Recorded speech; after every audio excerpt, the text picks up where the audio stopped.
Welcome back to my vlog, Jules the Barber, ang barbero na, vlogger pa. Okay, so dito ay pakitaan ko kayo kung paano gumawa ng ng temple ba. Para medyo sa mga bagawan baka makatulong ito. So hindi tayo masyado magpo-push back dito, duduluan lang natin ito.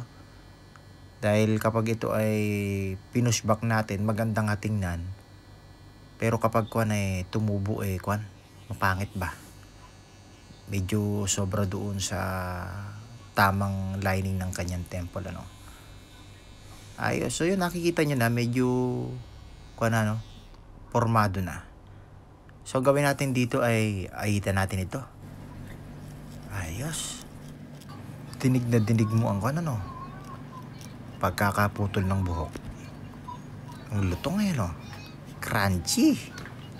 Okay, so dito ay formado na So tamang-tama lang yung ginawa natin dito. Angulo ba? Sakto lang din yung dulo ba? Ayos, linis. So dito ay padanin lang natin ng 0.5 ito. Medyo ba? Nipisan lang natin ng konti. Okay, so medyo nag-blending kaysa kanina. Ayos ganda rin Pwede na. So don't forget to follow and likes. Thank you Lord. Pa-share na rin.